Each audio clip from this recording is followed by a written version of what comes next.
Maths foundation के physics के class में आप सभी का स्वागत है। मैं इरफान आलम आज आपके सामने लेकर आया हूँ क्लास 11 के फिजिक्स के chapter number 1 units and measurements, इसका सेकंड टॉपिक जिसका नाम है डायमेंशनल एनालिसिस। इसके पहले topic physical quantities and their units में हम लोगों ने पढ़ा था कि फिजिकल क्वांटिटीज क्या है और उनके यूनिट्स क्या हैं। आज हम लोग जानेंगे कि डायमेंशनल एनालिसिस क्या है और इसके क्या एप्लीकेशंस हैं। तो इसमें सबसे पहली चीज जो हम लोग पढ़ेंगे इसका नाम है 7 डायमेंशंस ऑफ फिजिकल वर्ल्ड। ये यहाँ पर डायमेंशंस कहने का अर्थ है पिलर्स, मतलब फिजिक्स के 7 पिलर्स हैं।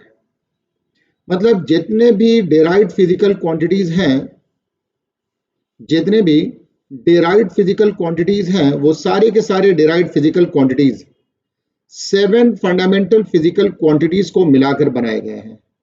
इन्हीं 7 फंडामेंटल फिजिकल क्वांटिटीज को 7 डायमेंशंस ऑफ फिजिकल वर्ल्ड कहा जाता है।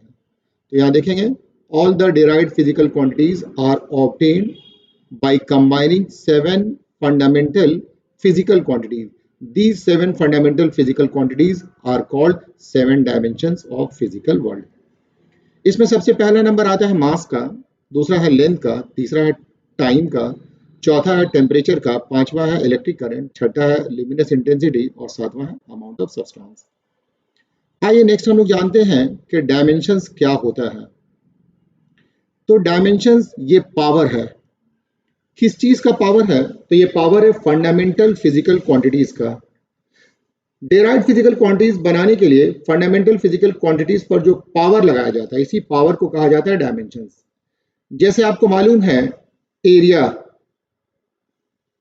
अगर आप स्क्वायर का एरिया निकालना चाहेंगे, एरिया ऑफ स्क्वायर, तो इसका फॉर्मूला होता है, एरिया का फॉर्मूला होता है साइड स्क्वायर।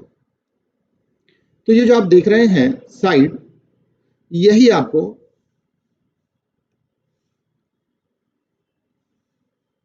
एरिया का फॉर्मूला है साइड स्क्वायर।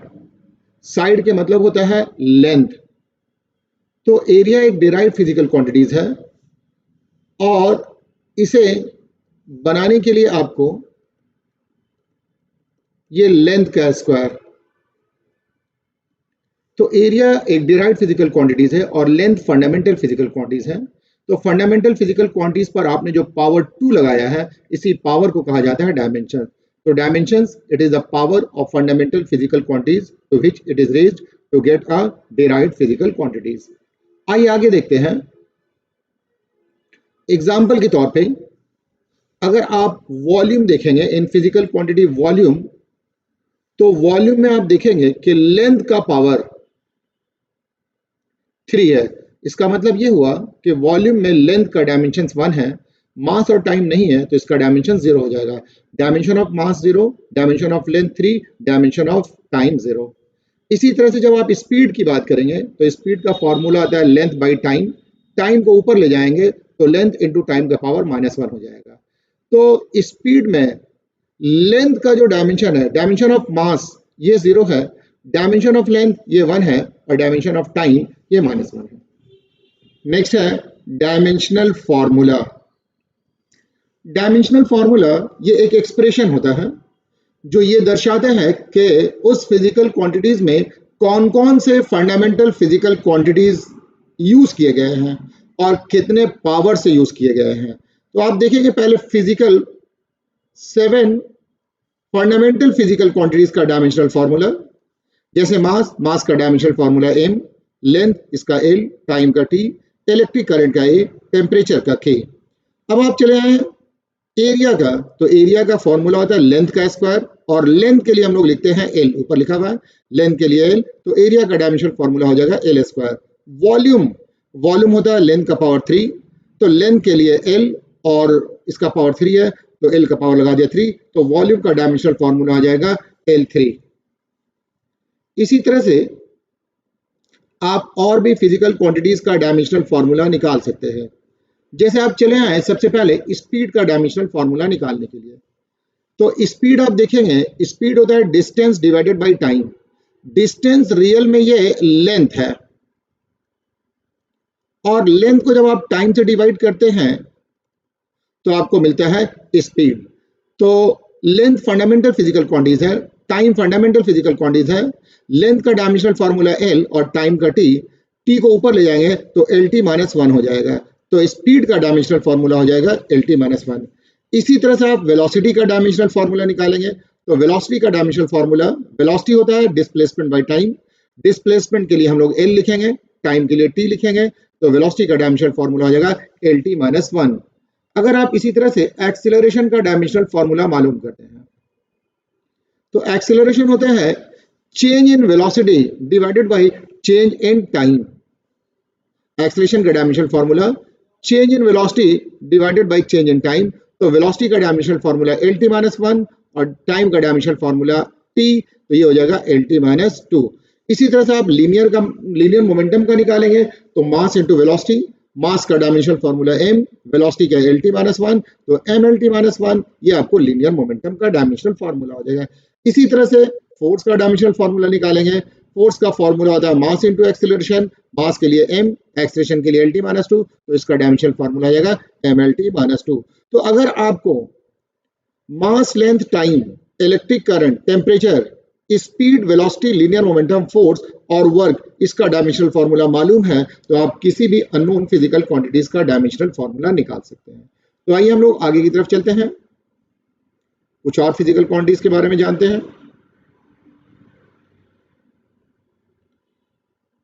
जैसे टॉर्क, टॉर्क आप देखेंगे तो टॉर्क का फॉर्मूला होता है फोर्स इंटू रेडियस। फोर्स के लिए M L T minus two और रेडियस के लिए एल, तो इसका डायमेंशनल फॉर्मूला हो जाएगा M L square T minus two. तो इस तरह से आप देखेंगे जो डायमेंशनल फॉर्मूला वर्क का है वही डायमेंशनल फॉर्मूला टॉर्क का है। जो डायमेंशनल फॉर्मूला स्पीड का है, आपने देखा स्पीड का डायमेंशनल फॉर्मूला है L T minus one. Velocity का भी डायमेंशनल फॉर्मूला आपने देखा, इसका भी डायमेंशनल फॉर्मूला है एल टी माइनस वन। तो इन दोनों का सेम डायमेंशनल फॉर्मूला है। टॉर्क का डायमेंशनल फॉर्मूला है M L T minus two और वर्क का भी डायमेंशनल फॉर्मूला होता है M L square T minus two. इसका मतलब ये हुआ कि दो या अधिक फिजिकल क्वांटिटीज का सेम डायमेंशनल फॉर्मूला हो सकता है। तो लिखा गया है टू और more physical quantities may have same dimensional formula but one physical quantity cannot have two dimensional formula। दो या अधिक फिजिकल क्वांटिटीज का सेम डायमेंशनल फार्मूला हो सकता है लेकिन एक फिजिकल क्वांटिटीज का दो डायमेंशनल फार्मूला नहीं हो सकता है। आइए आगे देखते हैं। Two vectors having same dimensional formula, linear momentum और इंपल्स ऑफ फोर्स, ये दोनों वेक्टर्स है, दोनों का डायमेंशनल फार्मूला सेम होता है और दोनों का dimensional formula M L T minus one होता है। इसी तरह से two scalars having same dimensional formula, work और एनर्जी, वर्क का भी dimensional formula M L square T minus two, energy का भी होता है M L square T minus to.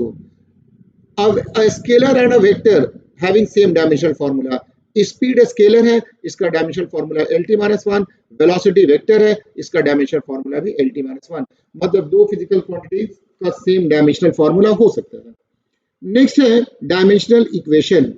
मान लीजिए कि आपके पास एक फिजिकल क्वांटिटी वर्क है और आप इसके डायमेंशनल फार्मूला से इक्वेट कर देते हैं M L T minus to.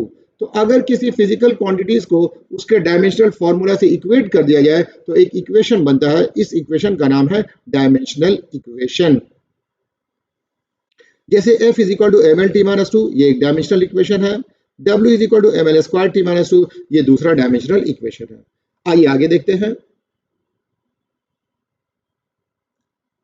Application of dimensional equation. Dimensional equation को हम लोग कहां कहां अप्लाई करते हैं वो जान लें। तो डायमेंशनल इक्वेशन का एप्लीकेशन चार जगह पर है। पहला है to check the correctness of a physical equation, कोई इक्वेशन राइट है या रॉन्ग है आप उसे चेक कर सकते हैं। दूसरा है to know the dimensional formula of an unknown physical quantity, अगर किसी फिजिकल इक्वेशन में कोई फिजिकल क्वांटिटीज का डायमेंशनल फार्मूला नहीं मालूम है तो आप मालूम कर सकते हैं। To establish possible relationship between different physical quantities, अलग अलग फिजिकल क्वांटिटीज के बीच में आप रिलेशनशिप एस्टैब्लिश कर सकते हैं। To convert one system of unit into another, मैंने आपको बताया था कि हमारे पास टोटल 3 सिस्टम ऑफ मेजरमेंट है, एक सीजीएस सिस्टम है, एक एफपीएस सिस्टम है और एक एमकेएस सिस्टम है। तो आप किसी भी यूनिट को एक सिस्टम से दूसरे सिस्टम में कन्वर्ट कर सकते हैं यूजिंग डायमेंशनल फार्मूला। नेक्स्ट है लिमिटेशंस ऑफ डायमेंशनल इक्वेशन। ये जो आपने डायमेंशनल इक्वेशन पढ़ा है या डायमेंशनल एनालिसिस पढ़ा है, तो इसमें इसके कुछ लिमिटेशंस हैं। पहला लिमिटेशन ये है कि principle of homogeneity is the necessary but not sufficient condition for correctness of a physical equation. Dimensional formula में इक्वेशन के करेक्टनेस को चेक करने के लिए एक प्रिंसिपल यूज किया जाता है जिसका नाम है प्रिंसिपल ऑफ होमोजेनिटी, जो ये कहता है कि किसी भी फिजिकल इक्वेशन में जितने भी टर्म्स हैं सभी का डायमेंशनल फॉर्मूला सेम होता है। तो इसका लिमिटेशन ये है कि principle of homogeneity necessary condition है बट नॉट सफिशिएंट कंडीशन है for a correctness of physical equation. मतलब जितने भी फिजिकल इक्वेशन है उन्हें डायमेंशनली करेक्ट होना जरूरी है, लेकिन ऑल डायमेंशनली करेक्ट इक्वेशन को फिजिकल इक्वेशन होगा ऐसा जरूरी नहीं है। आइए दूसरा देखते हैं। Dimensional analysis does not give any information about dimensionless constant appearing in physical equation. जब आप कोई फिजिकल इक्वेशन एस्टैब्लिश करते हैं तो उसमें एक डायमेंशनलेस कांस्टेंट पैदा होता है। उस डायमेंशनलेस कांस्टेंट का क्या वैल्यू होगा ये हम लोग डायमेंशनल एनालिसिस से पता नहीं कर पाते हैं। Dimensional analysis fails to establish the relation if a physical equation involves trigonometrical term, function और लॉगरिथमिक फंक्शन और एक्सपोनेंशियल फंक्शन। अगर किसी इक्वेशन में ट्रिगोनोमेट्रिकल फंक्शन होंगे या लॉगरिथमिक फंक्शन होंगे या एक्सपोनेंशियल फंक्शन होंगे तो डायमेंशनल एनालिसिस उस इक्वेशन को एस्टैब्लिश नहीं कर पाता है। जैसे लिखेंगे mu is equal to sine I divided by sine R. इस इक्वेशन में आप देखेंगे कि ट्रिगोनोमेट्रिकल टर्म लिया गया है, तो इस इक्वेशन को डायमेंशन से एस्टैब्लिश नहीं किया जा सकता है। इसके अलावा भी और कुछ लिमिटेशंस हैं, आइए देखते हैं आगे लिमिटेशंस को।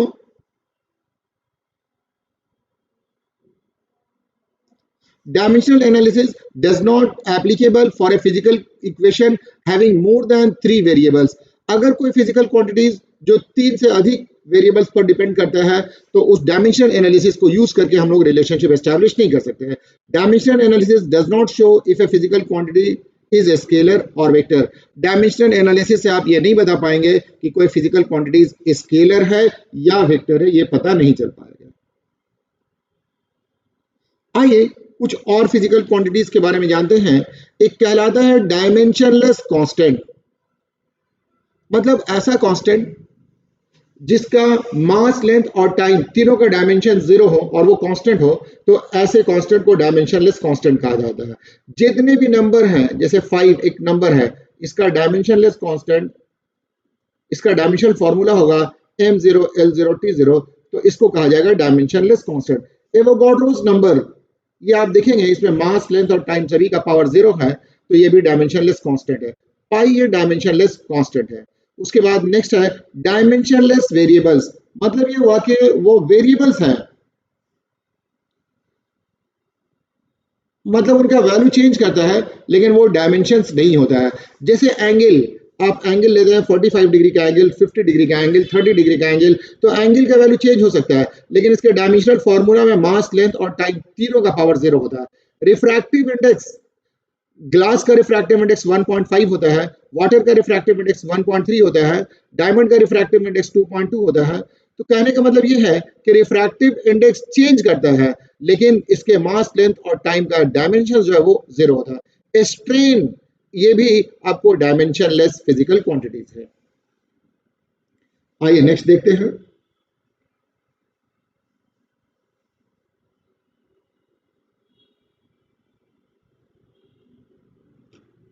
डायमेंशनल रिलेटिव डेंसिटी, ये भी डायमेंशनलेस है।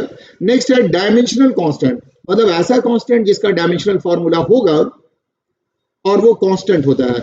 जैसे ग्रेविटेशनल कांस्टेंट, ग्रेविटेशनल कांस्टेंट को जी से लिखा जाता है, इसका dimensional formula m-1 l³ t-2 होता है। प्लैंक्स कांस्टेंट, ये आपको एक कांस्टेंट है, इसका डायमेंशन फॉर्मूला ml² t-1 होता है। गैस कांस्टेंट, ये कांस्टेंट, इसका dimension formula ml² t-2 k-1 होता है। तो ऐसे कांस्टेंट को डायमेंशनल कांस्टेंट कहा जाता है। नेक्स्ट है डायमेंशनल वेरिएबल्स, वो फिजिकल क्वांटिटीज जो प्लेस प्लेस पे वेरी करते हैं लेकिन उसका डायमेंशन फॉर्मूला होता है, ये डायमेंशनल कांस्टेंट कहलाता है। फोर्स डायमेंशनल कांस्टेंट है, वर्क डायमेंशनल कांस्टेंट है, वेलोसिटी डायमेंशनल कांस्टेंट है। उसके बाद है सिग्निफिकेंट फिगर। सिग्निफिकेंट फिगर के मतलब होता है सार्थक सार्थक अंक, मतलब वैसा अंक जिसका कुछ मीनिंग हो, उसे सिग्निफिकेंट फिगर्स कहा जाता है। तो सिग्निफिकेंट फिगर्स ये measured value of physical quantity है। Physical quantities are total number of digits are exactly known plus right most digits which is approximately known. जब आप कोई नंबर लिखते हैं, उस नंबर में कुछ डिजिट्स होते हैं जो कि एग्जैक्टली नोन होते हैं, और ये जो राइट मोस्ट डिजिट है ये अप्रोक्सीमेटली नोन होता है। तो इन सभी डिजिट्स को मिला करके एक नंबर बनता है जिसको हम लोग कहते हैं सिग्निफिकेंट फिगर्स। तो significant figures are the number of digits that are exactly known plus rightmost digit which is approximately known। आइए आगे की तरफ चलते हैं। Rules for counting significant figures. Significant figures count करने के क्या रूल्स है ये जान लें। पहला रूल ये है कि all non zero digits are significant. जैसे आप देखेंगे यहाँ पर मैंने लिखा है 1 2 3 4, इसमें कहीं भी जीरो नहीं है, तो जितने भी नॉन जीरो डिजिट्स होते हैं वो सभी सिग्निफिकेंट्स होते हैं। Zero occurring in between 2 and non-zero digits, zero occurring between 2 non-zero digits। अगर non-zero digits के बीच में कोई जीरो आता है तो वो सिग्निफिकेंट होता है। जैसे मान लिया जाए कि ये 5 है, ये 3 है, ये 0 0 0 8, तो आप देखेंगे ये non-zero digits है 3, 8 non-zero digits है, तो इनके बीच में जो जीरोस होगा वो सिग्निफिकेंट होगा। तो इसमें टोटल सिग्निफिकेंट फिगर्स आपको 8 मिल जाएंगे। इसमें देखेंगे, इसमें टोटल सिग्निफिकेंट फिगर्स जो आपको मिलेगा 3 और 3 6 हो जाएंगे। इसमें आप काउंट करेंगे तो टोटल सिग्निफिकेंट फिगर्स 5 हो जाएंगे। नेक्स्ट रूल्स है, अगर डेसिमल के राइट साइड में जीरोस हो और लेफ्ट साइड में कोई भी नॉन जीरो डिजिट्स नहीं हो, तो ये जो जीरोस हैं ये इनसिग्निफिकेंट हो जाते हैं। जैसे इस नंबर में आप देखेंगे डेसिमल के राइट साइड में जीरोस है और लेफ्ट में नॉन जीरो डिजिट्स नहीं है, तो ये जीरोस इनसिग्निफिकेंट हो गए। तो इसमें total number of significant figures हो जाएगा 4।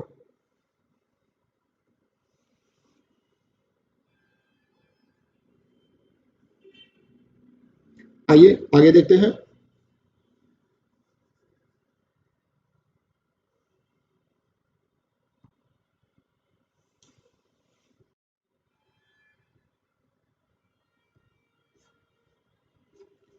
नेक्स्ट हम लोग आते हैं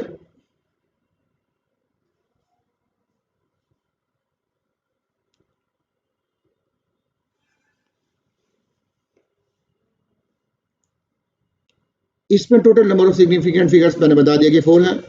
इन a number without decimal point the terminal और trailing zero are non significant. जैसे आप देखेंगे यहाँ पर जीरो है, तो ये जो जीरो होता है वो इनसिग्निफिकेंट होता है। नॉन जीरो डिजिट्स के राइट साइड में जीरोस होंगे तो ये सिग्निफिकेंट नहीं होता है। इसमें टोटल 3 सिग्निफिकेंट फिगर्स है। तो इस तरह से आप सिग्निफिकेंट फिगर्स के रूट्स पढ़ लेंगे। आइए हम लोग सीखते हैं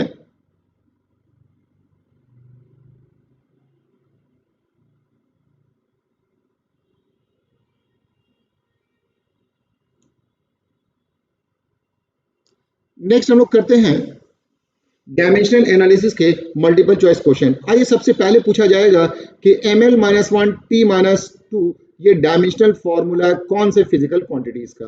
तो आंसर दिया हुआ है pressure.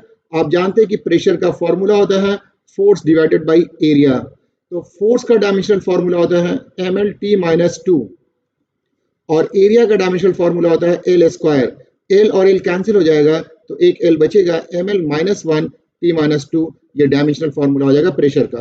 Two vectors having same dimensional formula, मैंने बताया कि इंपल्स ऑफ फोर्स और लीनियर मोमेंटम दो ऐसे वेक्टर्स हैं जिनका डायमेंशनल फॉर्मूला सेम होता है। स्ट्रेन एंड रिफ्रैक्टिव इंडेक्स, मैंने बताया था कि स्ट्रेन और रिफ्रैक्टिव इंडेक्स दोनों का डायमेंशनल फॉर्मूला नहीं होता है, मतलब ये डायमेंशनलेस है, तो ये डायमेंशनलेस हो जाएगा। Two physical quantities that have unit but not dimensional formula, plane angle और एवोगाड्रोस नंबर, ये ऐसी फिजिकल क्वांटिटीज हैं जिनका यूनिट तो होता है लेकिन डायमेंशनल फॉर्मूला नहीं होता है। प्लेन एंगल का यूनिट रेडियन है और एवोगाड्रोस नंबर का यूनिट पर मोल है। दोनों का यूनिट तो है लेकिन डायमेंशनल फॉर्मूला नहीं है। Which of the following pairs have same dimensional formula, force and impulse, force और इंपल्स ऑफ फोर्स दोनों का अलग अलग dimensional formula. Planks constant and gravitational constant दोनों का अलग अलग dimensional formula. Planks constant and Gauss constant अलग अलग, लेकिन linear momentum and impulse of force का डायमेंशनल फॉर्मूला सेम होता है। डायमेंशनल क्वांटिटी, अगर कोई फिजिकल क्वांटिटीज का डायमेंशनल फॉर्मूला है तो उसका यूनिट होना जरूरी है, बिना यूनिट के नहीं हो सकता है, तो इसका आंसर ये हो जाएगा। आइए आगे चलते हैं।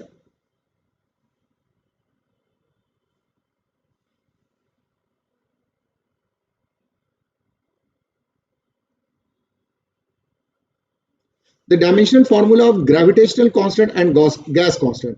मैंने आपको बताया कि ग्रेविटेशनल कांस्टेंट का डायमेंशनल फॉर्मूला होता है m-1 l क्यूब t-2, जबकि गैस कांस्टेंट का डायमेंशनल फॉर्मूला होता है m l square t-2 k-1। तो इसका डायमेंशनल फॉर्मूला हो जाएगा m-1 l क्यूब t-2। आपसे पूछा गया dimensional formula of Chandrashekhar limit. जैसा कि आपने पढ़ा है, पहले वाले टॉपिक में पढ़ा था कि मास को मेजर करने का सबसे बड़ा यूनिट होता है चंद्रशेखर लिमिट। तो चंद्रशेखर लिमिट का डायमेंशनल फॉर्मूला वही होगा जो मास का होता है, तो मास के लिए m। उसके बाद लाइट ईयर डिस्टेंस मेजर करने का यूनिट है, इसका डायमेंशनल वही होगा, डायमेंशनल फॉर्मूला वही होगा जो लेंथ का होता है, तो इसका डायमेंशनल फॉर्मूला चंद्रशेखर लिमिट के लिए m और लाइट ईयर के लिए l। तो ये करेक्ट आंसर है। The linear displacement of a particle at time t is given as s is equal to a plus bt। तो आपसे पूछा गया है कि a और b का डायमेंशनल फॉर्मूला क्या होगा। तो प्रिंसिपल ऑफ होमोजेनिटी बताता है कि हर एक टर्म का डायमेंशनल फॉर्मूला सेम होता है, मतलब जो डायमेंशनल फॉर्मूला a का होगा वही डायमेंशनल फॉर्मूला s का होगा, और s डिस्टेंस है और डिस्टेंस का डायमेंशनल फॉर्मूला होता है l, क्योंकि ये लेंथ है। उसी तरह से जो bt का डायमेंशनल फॉर्मूला होगा वही s का होगा, जो b का डायमेंशनल फॉर्मूला होगा वो s बाई t का होगा, s के लिए l और t के लिए t। तो इसका डायमेंशनल फॉर्मूला आ जाएगा LT-1। मतलब कहने का ये हुआ कि a के लिए l और b का dimensional formula LT-1। Ideal gas equation is given as PV is equal to RT। P pressure, V volume, T temperature है। The dimensional formula of gas constant. जब आप गैस कांस्टेंट का dimensional formula निकालना होगा तो आप gas constant को subject of equation बनाएंगे और ये PV डिवाइडेड बाई T हो जाएगा।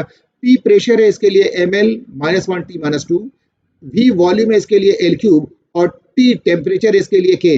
जब आप सिंप्लीफाई करेंगे तो आपको मिलेगा ml स्क्वायर T-2 K-1। आइए नेक्स्ट देखते हैं।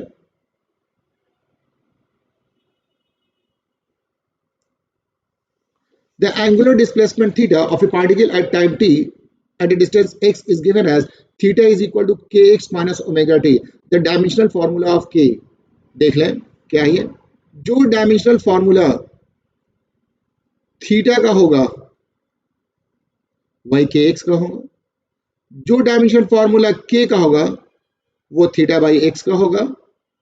थीटा के लिए m0 l0 t0 है, जबकि x लेंथ है और इसके लिए l हो जाएगा, तो इसका dimensional formula m0 l-1 t0 होगा। तो m0 l-1 ये थीटा का डायमेंशनल फॉर्मूला है। उसी तरह से ये ओमेगा है, ओमेगा का डायमेंशनल फॉर्मूला निकालेंगे तो m0 l0 t-1 आ जाएगा। तो l-1 या m0 l-1 t0 एक ही बात हुआ, तो l-1 एंड t-1 ये डायमेंशनल फॉर्मूला हो जाएगा k का और ओमेगा का। Which of the following pairs of vectors quantities have same dimensional formula?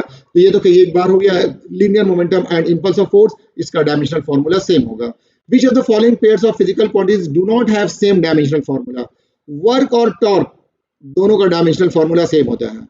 Angular momentum and Planck's constant दोनों का dimensional formula same होता है। Impulse of force and linear momentum इनका भी dimensional formula same होता है।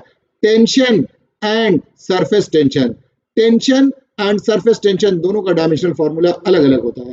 टेंशन फोर्स है, इसका डायमेंशन फॉर्मूला ml t-2 है, जबकि surface tension force per unit length है, इसका डायमेंशन फॉर्मूला ml0 t-2 है। Dimensional formula of Planck's constant and universal gravitational constant. Planck's constant का dimension formula ml square t-1 होता है, जबकि यूनिवर्सल ग्रेविटेशनल कांस्टेंट का dimension formula m-1 l cube t-2 होता है। तो इसका आंसर ए राइट हो जाएगा। 1 newton is equivalent to 1 newton 10 to the power 5 dyne के बराबर होता है। 1 joule is equivalent to 1 joule का वैल्यू 10 to the power 7 अर्ग होता है। The value of surface tension of a liquid in CGS system is 70 dyne per centimeter. What will be its SI? What will be the value in SI unit? 70 dyne per centimeter का numerical value निकालना है SI unit में, आप इसे आसानी से निकाल सकते हैं। कैसे निकालेंगे वो देखते हैं। हम लोग को मालूम है कि 1 डाइम ये बराबर होता है, सॉरी,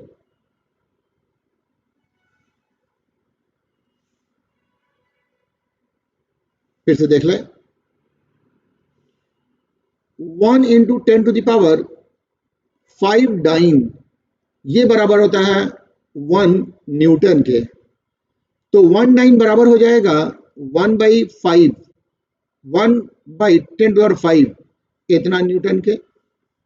तो 80 डाइम ये बराबर हो जाएगा 80 divided by 10 to the power इतना न्यूटन के।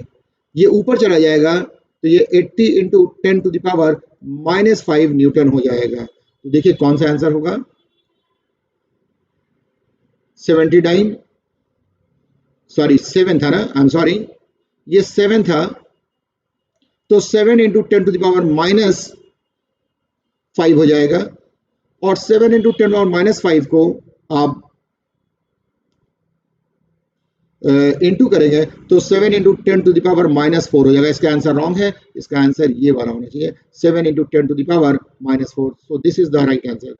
The value of work done in CGS system is 10 gram centimeter square per second square. What will be value in SI unit? आपको मालूम है कि 10 to the power 7 अर्ग ये होता है 1 जूल के। तो 1 अर्ग ये हो जाएगा 1 into 10 to the power -7 joule के। अब आपसे पूछा गया 80 ग्राम सेंटीमीटर स्क्वायर, इसको अर्ग ही कहा जाता है। तो ये हो जाएगा 1 into 10 to the power -7 into 10, तो इसका आपको मिलेगा 10 to the power -6। So this will be the right answer. 10 और -7 को 10 से मल्टीप्लाई करेंगे तो 10 और -6 हो जाएगा। तो 10 ग्राम सेंटीमीटर स्क्वायर पर सेकंड स्क्वायर में आपको 10 और -6 अर्ग मिलेगा। उसके बाद identify the dimensionless physical quantity. Angle ये डायमेंशनलेस है, स्ट्रेन ये डायमेंशनलेस है, स्पेसिफिक ग्रेविटी ये डायमेंशनलेस है। तो सारे के सारे फिजिकल क्वांटिटीज डायमेंशनलेस हैं। Identify dimensional constant. Planck's constant ये डायमेंशनल कांस्टेंट है। How many significant figures are in number 7000? मैंने बताया था नॉन जीरो के राइट साइड में जो भी जीरोस होते हैं वो सिग्निफिकेंट नहीं होते हैं, तो इसमें एक ही सिग्निफिकेंट होगा, इसलिए इसका आंसर ए हो जाएगा। What is the resultant calculation of इतना 9.81 divide by 3.0 considering significant figure. आप देखेंगे ऊपर में 3 सिग्निफिकेंट फिगर्स हैं और न्यूमरेटर में 3 सिग्निफिकेंट फिगर्स हैं और डिनोमिनेटर में 2 सिग्निफिकेंट फिगर्स हैं। तो अब का आंसर जो होना चाहिए वो 2 सिग्निफिकेंट फिगर्स में होना चाहिए। देखिए इसमें से कौन सा 2 सिग्निफिकेंट फिगर्स है, कोई भी नहीं है, तो इसका आंसर ये वाला हो जाएगा। विदाउट कैलकुलेशन आप बता सकते हैं, सिर्फ आप देखेंगे मल्टीप्लीकेशन एंड डिवीजन में कि कौन सा ऐसा नंबर है जिसमें minimum number of significant figures है, तो आपका आंसर में भी उतना ही सिग्निफिकेंट फिगर्स होना चाहिए। जैसे क्वेश्चन नंबर 23 में आप देखेंगे 4.12 और 3.2 है, इसमें 3.2 में टोटल सिग्निफिकेंट फिगर्स 2 हैं, तो जो रिजल्ट आएगा उसमें भी 2 ही सिग्निफिकेंट फिगर्स होना चाहिए। यहाँ 5 है, यहाँ 3 है, यहाँ 4 है, इसमें जो है आप देखेंगे तो इसमें 2 ही है, इसलिए ये आंसर राइट आंसर होगा। Which of the following has least number of significant figures? इसमें आप देखेंगे डेसिमल के राइट साइड पे जो जीरोस हैं और लेफ्ट साइड में नॉन जीरो डिजिट नहीं है, इसलिए ये सिग्निफिकेंट नहीं होगा। इसमें एक ही सिग्निफिकेंट फिगर्स है, इसमें 3 है, इसमें 4 सिग्निफिकेंट फिगर्स है, इसमें भी 4 है, तो सबसे कम सिग्निफिकेंट फिगर्स इसमें है। How many significant figures are in number? इस नंबर में कितने सिग्निफिकेंट फिगर्स हैं? तो इसमें 3 है, तो ये हो गया। तो इस तरह से आपने देख लिया बेसिक कॉन्सेप्ट के साथ साथ मैंने आपको मल्टीपल चॉइस क्वेश्चन बता दिया है। ये मल्टीपल चॉइस क्वेश्चन आपके एग्जाम्स के लिए काफी इंपॉर्टेंट है, आपको चाहिए कि इसकी प्रैक्टिस करें। Okay, thank you.